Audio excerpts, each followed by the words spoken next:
Morning Magazine. I am Donna Saul with Eagle Skyfire and with Bree Ezra, and we have two guests in the studio, Nolan Weibel and Bryan Tuk. They have a new album coming out on the September 14th called Life in High Gravity. And for you jazz lovers, here they are. So Nolan, you are the arranger, and Bryan, you are the band leader. Brings the project. Yeah. Brings the project, right? I'm a glutton for punishment, really, is what I am. So you guys are Westchester alums, too? Yes, absolutely. Yeah, well, you're current, right? Yes. They still have their hooks in you. Exactly. Yeah, last semester, that's it, reeling up, and then, I'll be out of there. So, Congrats. Awesome, nice. You. Yeah, Bree's a graduate. Awesome. Yeah. Fantastic. 2018. Yep. There you go.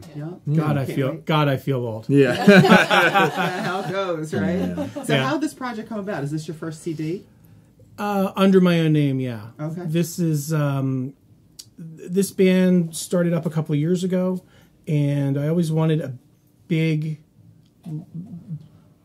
live experience for people. So in this band, we've got a rhythm section, guitar, bass, drums, keyboards, but we have a 9-piece horn section.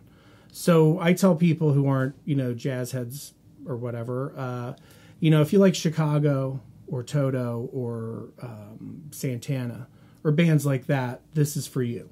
Okay. And we try to pick songs that people know.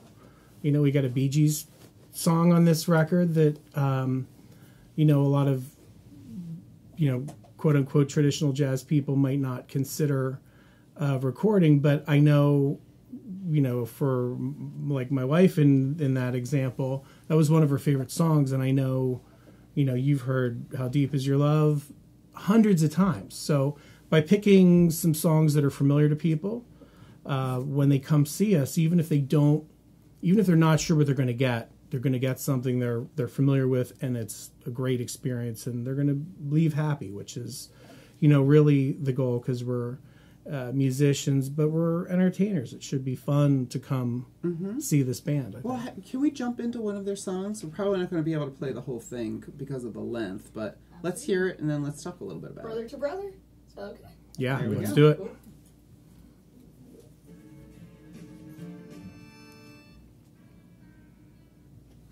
Very nice. Very nice. So Thank that's your you. work, Nolan, right? Yes, absolutely. Myself, along with a colleague of mine named Anthony Sadek, who's also a composer-arranger. We're both from the area, actually.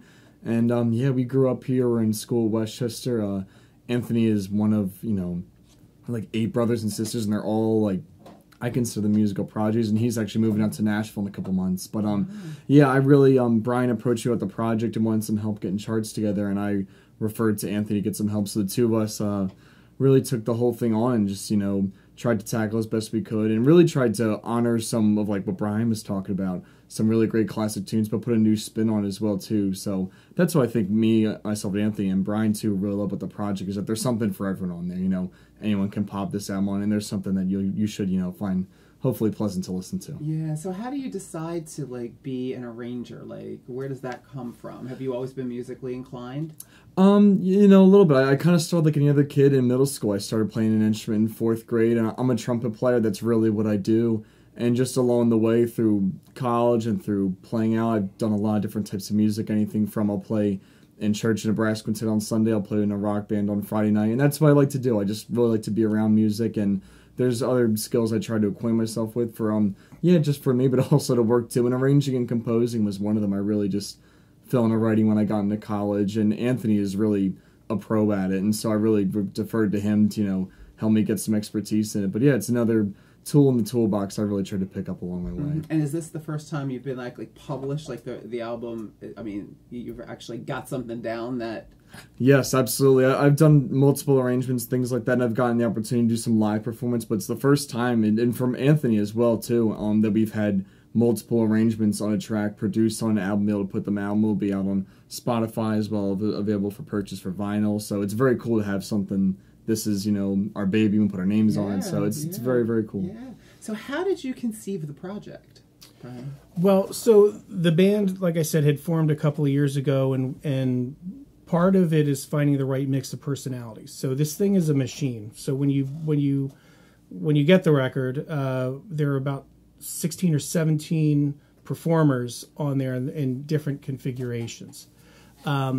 part of it was just finding the right people. It's like building a team in any other industry. You have to have chemistry, between the players to make the entire thing move, especially when it's a bigger band the way this one is. So doing the record was just something that I, always knew I wanted to do, and this will be the first in a string. The rhythm section, the guitarist B.D. Lentz, bass player Brian Bortz, and myself, we recorded an EP, just the three of us, in March and released that. And it's just a natural evolution for the band. So we're going to keep doing this, and I've already have something cooked up for 2020 that I'll roll out to the guys when we get down the road a couple of months. Now you're keeping this band. This band will stay intact, right, going forward?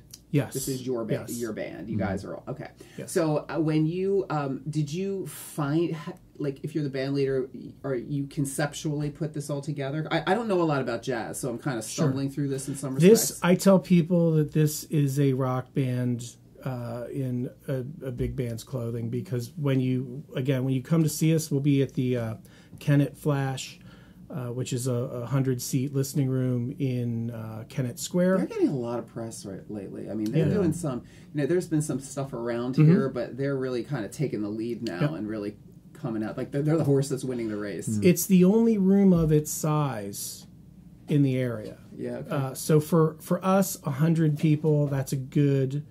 it's you can still see everybody in the audience very closely. You can make eye contact. You're not...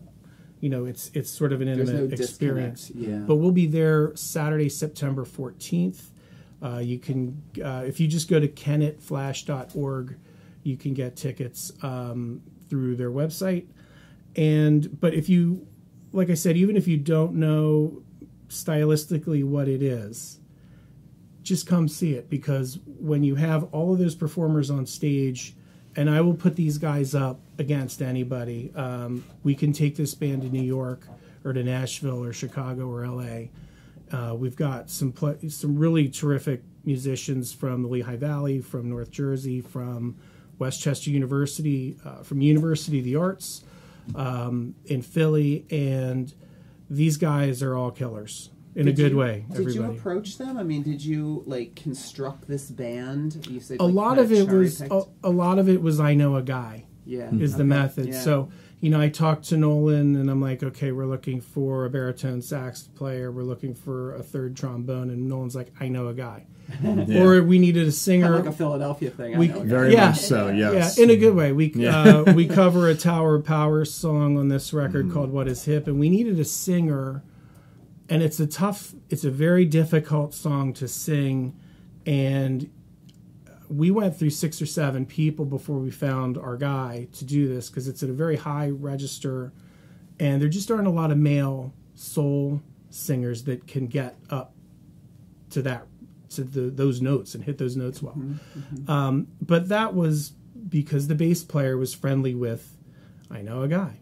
And we got connected. So a lot of it was word of mouth, and I know if one of my guys is vouching for them, they know what the project is. They wouldn't insert somebody into it that can't almost, that can't cut it. Yeah, so as a result, it's just an incredibly strong lineup, top to bottom. So in Nolan, in terms of the arranging, did you y'all decided on the songs, and then what's involved in something like that? I mean, the songs are out there, so you already know what they sound like. Do you just think differently, that you could take them and make them something else?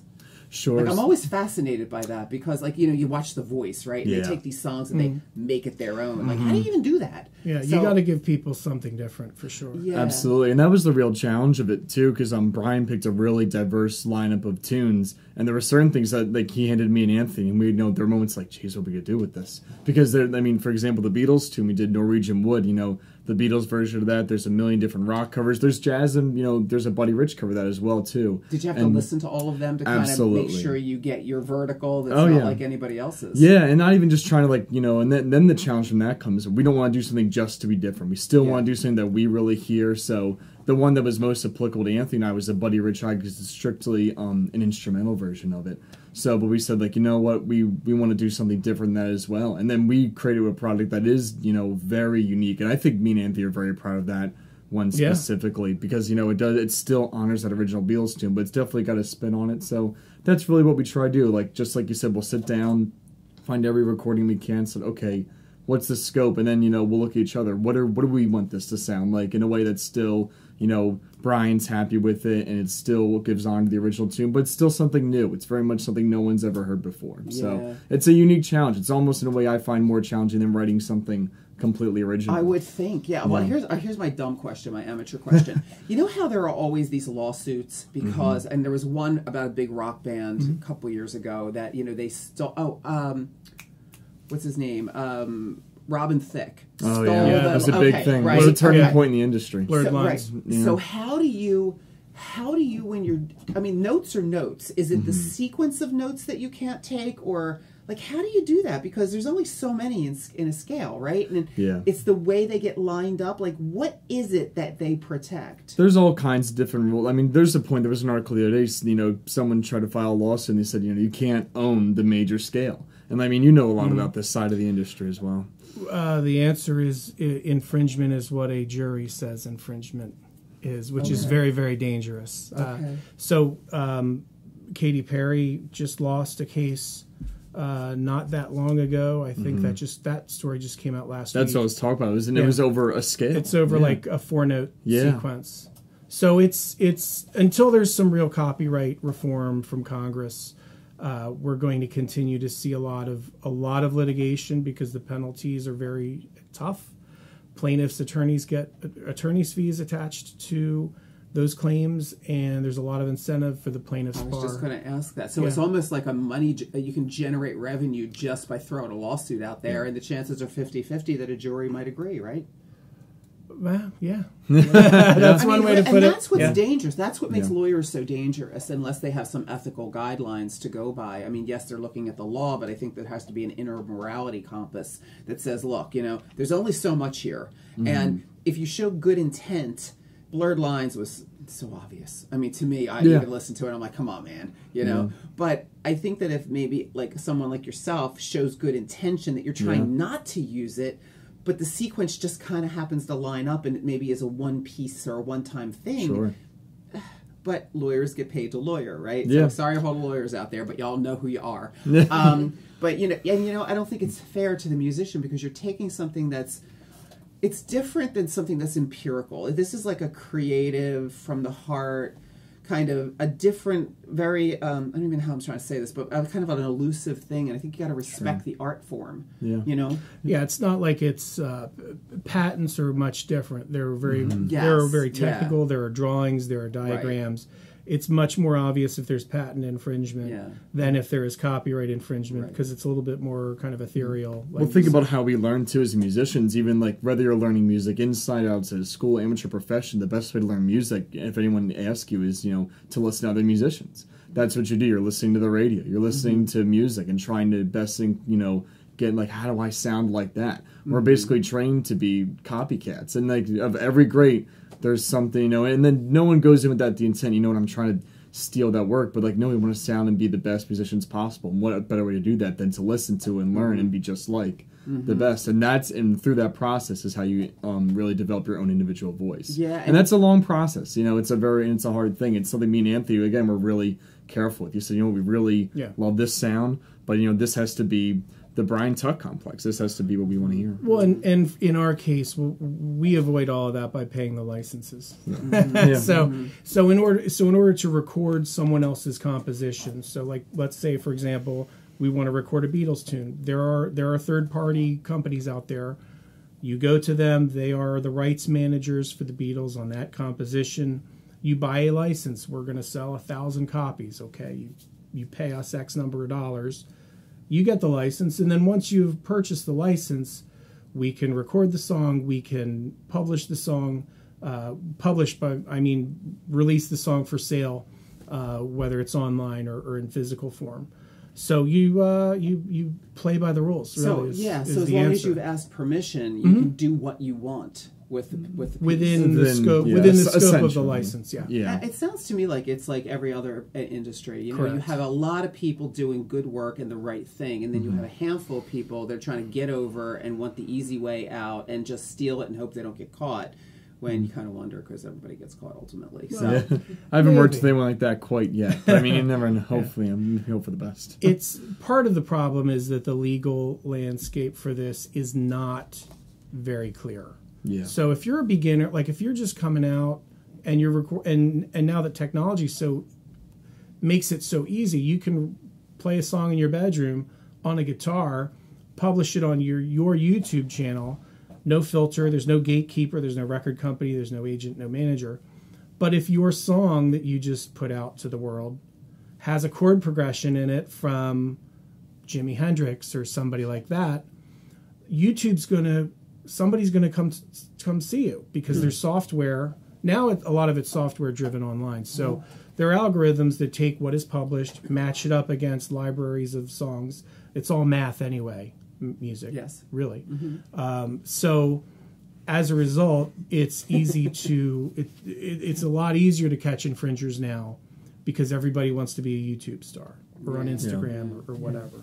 That's So unfortunate because you can at the time think, oh, this is original. Yeah. You don't hear a song and Yeah. that's wrong. yeah, I mean, you get a takedown notice, and 99 times out of 100, that's the end of it. Yeah. You know. So Nolan, your job is to make sure that doesn't happen then. And yes, I know math is just first principles. There's artistry that gets laid over that, right? Yes, absolutely. And that, I mean, that's what we're going for. And that was a big thing, you know, with the Norwegian Wood chart. We said, like, okay, this Buddy Rich version's really great. And there was parts like, you know what, we really liked that. But a lot of that recording that we felt about it was pretty, you know, straight and narrow. There wasn't a lot of dynamic changes to it. There wasn't a lot of texture changes to it. And that was an example right there. There's 100 recordings of that song. And, you know, me and Anthony just looked at each other and said, you know what?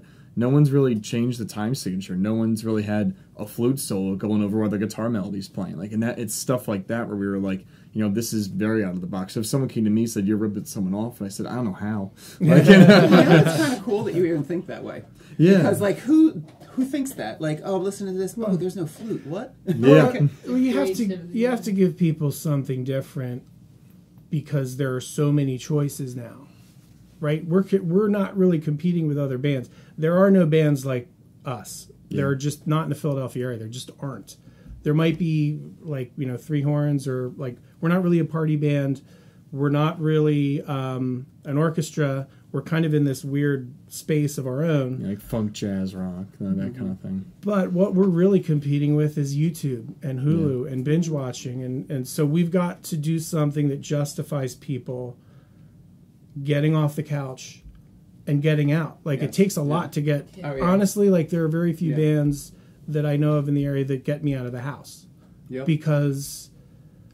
And pay the price of the ticket. Well, right. Yeah. So that's our, you know, that's really one of our things. We want to give people an experience that, you know, when it's over, you know, like we grab them by the lapels for 75 minutes or 90 minutes. And then when the performance is over, we set them back down and they can't wait for the next one. Yeah. So let me ask this because I ask it of every musician I talk to.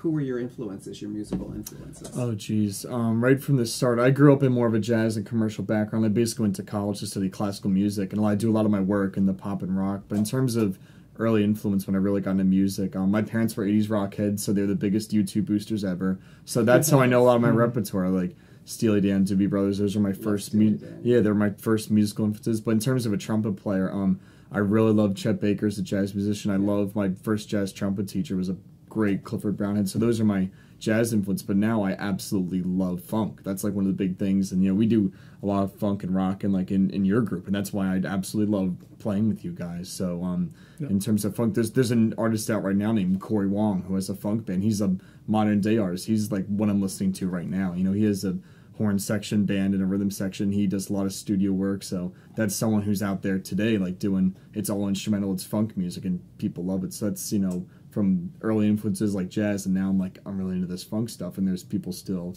out there killing it. What's it take to like jump from classical to like rock or pop and funk? I mean, the scales are different, right? The notes are in different sequence. Is that something that just comes naturally to you? A lot of the techniques of music are pretty close to the same. That's anything from any genre. We all have the same foundations, and that's, we know, in terms of going to college for music and things like that. Your first step is, you want to be a technical musician, be able to, anything or whatever your respective instrument or voice is, you want to be able to technically be able to do it. And then it's just a matter of learning genres. And like I said, the best way to do that is listen to music.